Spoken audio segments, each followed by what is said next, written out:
Good morning, good afternoon, or good evening to you, wherever you may be. I am Sam, and this is By Hook or By Needles. Today I have a very simple stitch for you. This is called the wide half double crochet. Now, for those of you who have been with me for a little while, you may have seen this crop up in Battle of the Stitches. It's the same stitch as the wide half double crochet that I've already done. So if you've already seen that tutorial for that Battle of the Stitches, you know this will be pretty much the same thing. If you haven't, then please stay tuned. Now you will find this picture and a written description for this stitch in two places, and I'm going to provide the links to both of those places in the description box. One will be my YouTube posts, my community posts, what used to be my community tab. You will find a link leading you directly to that, the post with this picture and the written description, and also to my Facebook group, where I will also post this picture. Okay, so let's get started.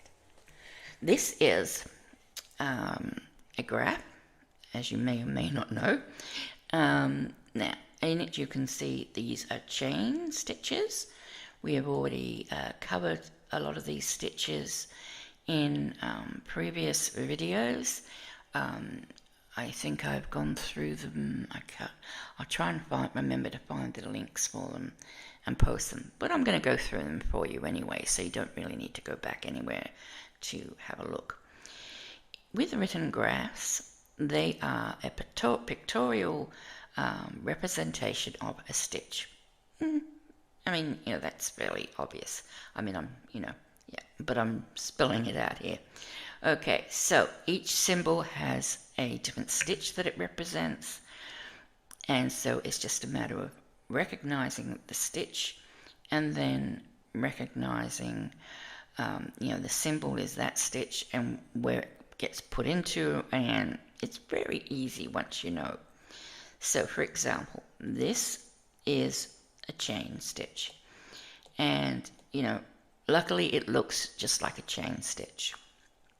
So 1, 2, 3, 4, 5, 6, 7, 8, 9, 10, 11 chain, and then 2 for the height.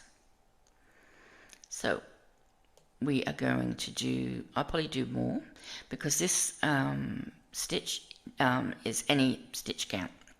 You can do as few or as many stitches as you would like. I'll probably do about 20 odd or something like that, just so that I get a nice good size swatch at the end. So this little T represents the half double crochet. Now in the UK, a half double crochet is known as a half treble crochet, because the double crochet in the UK is what is equivalent, I should say, to the United States double crochet. Therefore, the half stitch has a different name. Okay, the UK terminology does not have a double crochet. Okay, it does not have a single crochet. My apologies. The UK terminology does not have a single crochet. So if you're reading a pattern and you see SC, you know automatically that you are looking at a US terminology crochet pattern. Okay, that's one of the biggest ways to know what you're looking at. Okay, so the symbol for a half double crochet is just a simple T. Okay, and we're going to go into the 1, 2, 3rd chain from our hook. Our hook's going to be sort of here with another loop on it.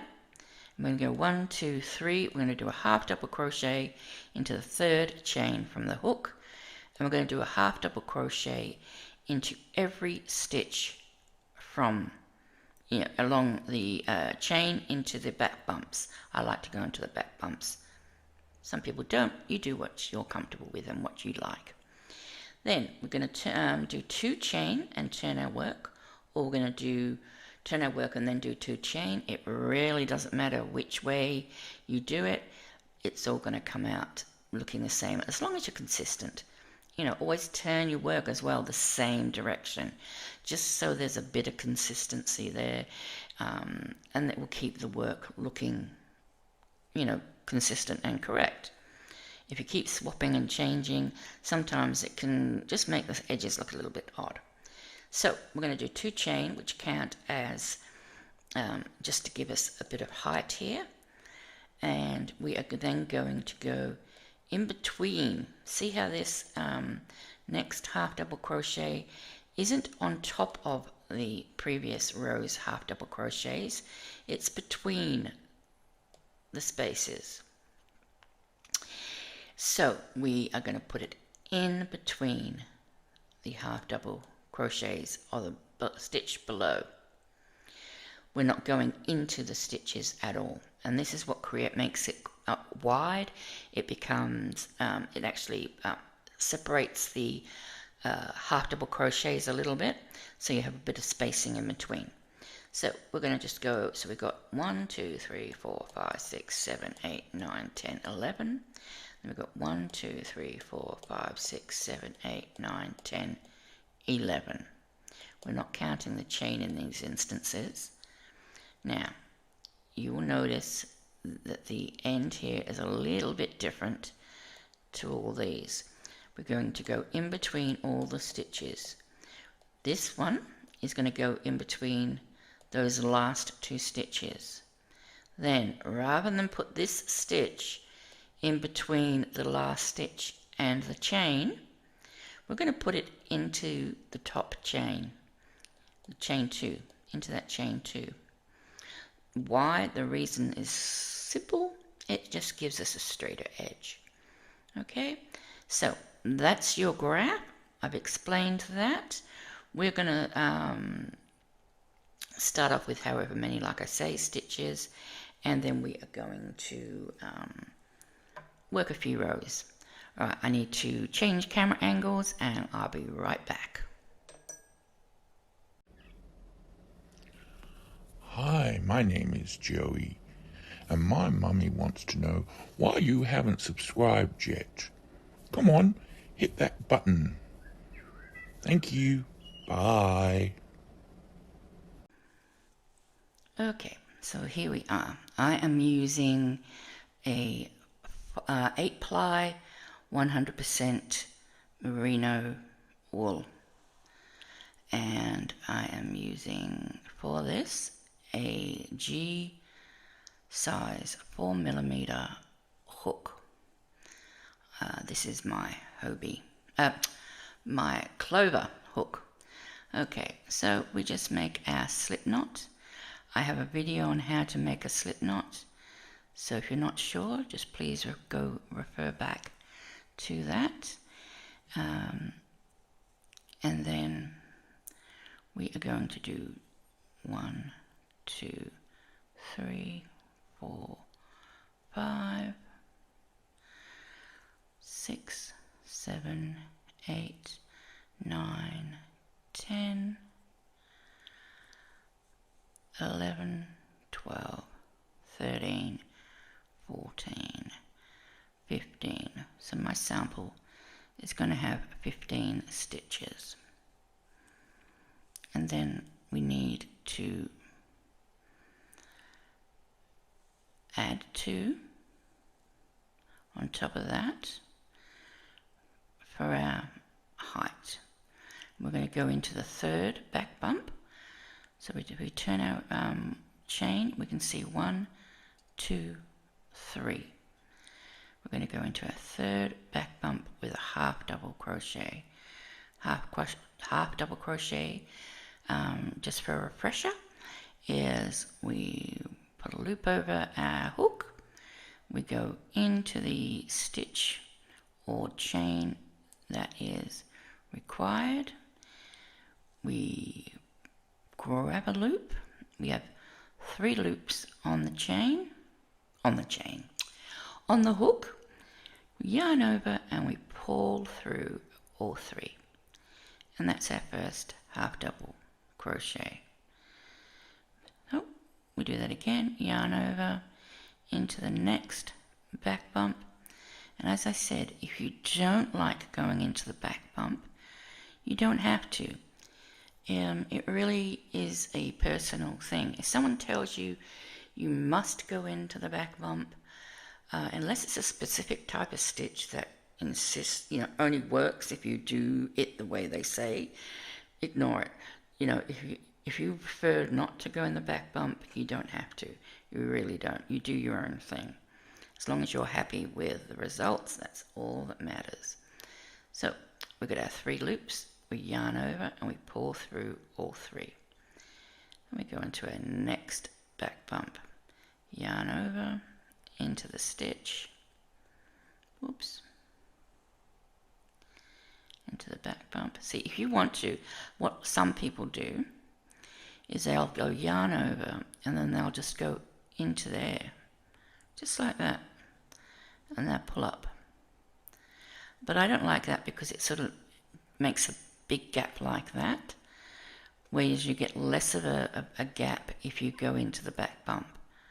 And I also like the back bump way because you then end up with a row of V's at the bottom, which makes it a nice neat edge if you then have to later work into it. But once again, it is just really personal preference.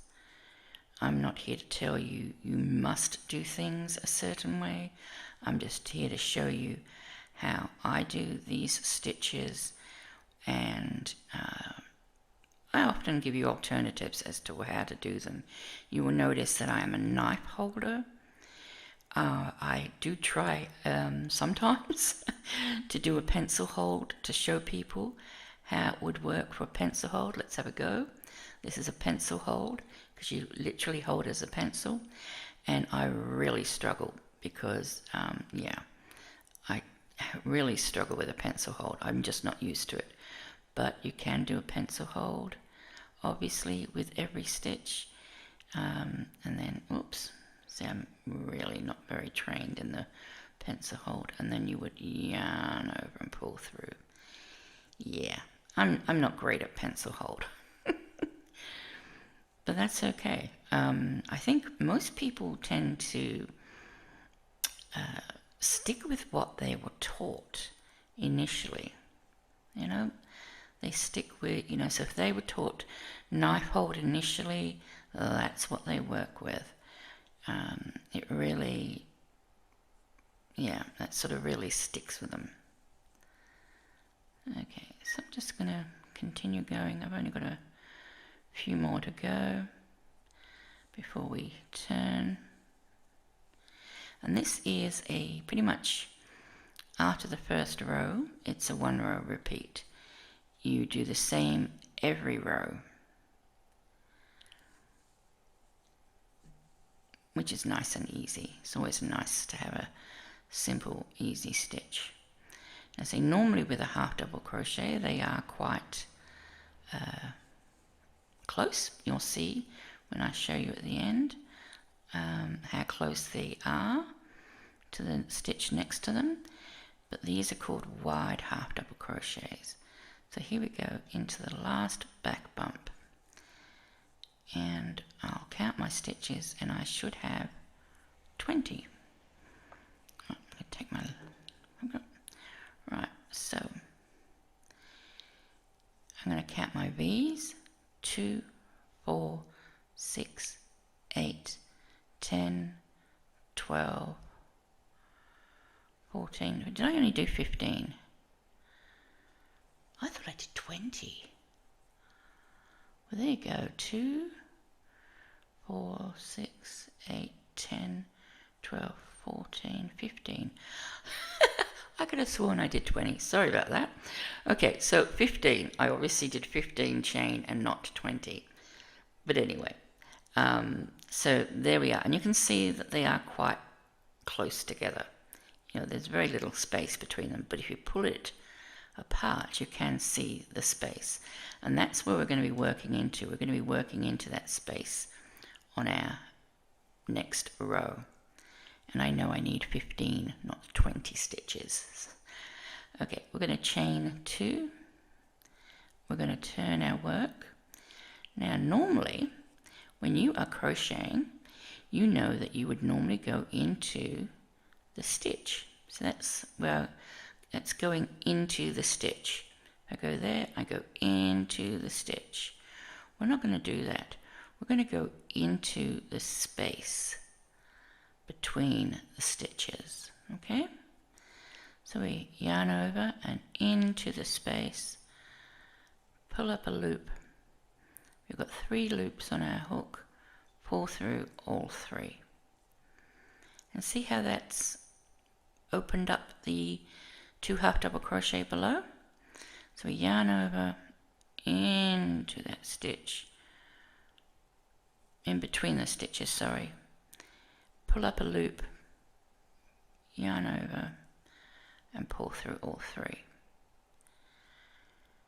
Now I'll show you the difference. I'm going to go into the stitch on the next one, and you will be able to see the difference. Can you see the difference there? This one is going into the stitch, this one is going into the space between the stitches. And you can really see that because these stitches are coming right down into the gap. And this one's just stopping at the stitch top. So, and as I say, these are really, some of the easier stitch variations that I'm going to show you. I'll pull up a loop, pull through all 3. Yarn over into the space between the 2 stitches, pull up a loop, pull through all 3. Yarn over into the space, pull up a loop, pull through all 3.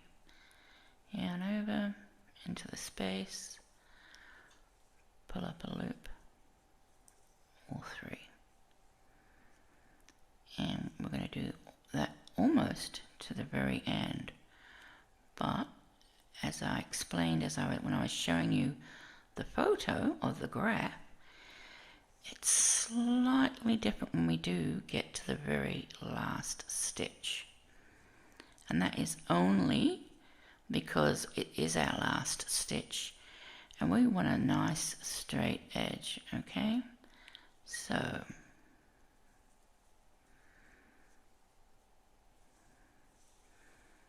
more yarn, please. Yarn over into the stitch, or between the stitches. Excuse me, I am saying into the stitch because that is the normal thing to do. So just ignore that. Yarn over and pull through. Over, in between the stitches, pull up a loop, pull through all 3.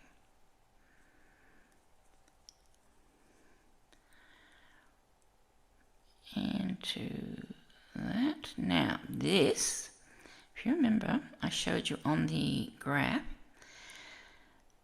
that last or second last stitch goes between the 2 last stitches.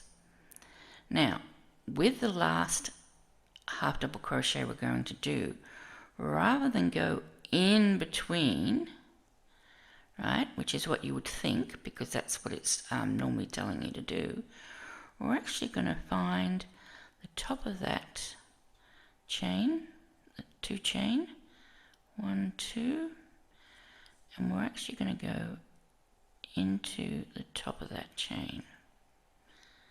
I've got both parts, yeah. We're going to pull up a loop, I'm going to pull through all 3. And like I said, that is just purely to try and aid giving us a straighter edge. So that is your repeat. And I'm just going to get rid of that cat hair because My big fluffy one has been around today, helping me. Oh, it's not going to come. All right, I'll leave it there. We're going to count our stitches: 2, 4, 6, 8, 10, 12, 14, and 15. So we have 15 stitches. That's annoying me, that hair. I'll get my pliers. I'll get my, there you go, tweezers I mean. Okay, so we just keep repeating that row until the piece is as big or as long or as wide or whatever as we wish. If you wish to see the row again, just rewind to that section and watch it again. You can slow it down, you can speed it up. It's entirely up to you. So this is the half double crochet. Thanks for watching. I hope you like the look of it. I will do a little bit more, and before I'm finished, I will just pop back very quickly and show you what it looks like as a bigger swatch. So I'll be back in a short while. Okay, so here we are. I've worked 1, 2, 3, 4, 5, 6, 7 rows in total. You can see the sides are nice and straight, because we're going into the top of the chain rather than into the space between. And as you can see, it's, when pulled, you can see that all the stitches are between the stitches below and not into the stitches. Okay, this is the wide half double crochet. Okay, I'll put the, as I say, in the description box, I will place a link to both the community posts page where the post will be, and on to the Facebook page where the post will also be, which will give a picture of the stitch, this picture of the stitch, picture of the graph, and the written instructions for the stitch. Okay, thanks for watching, and I'll say bye for now.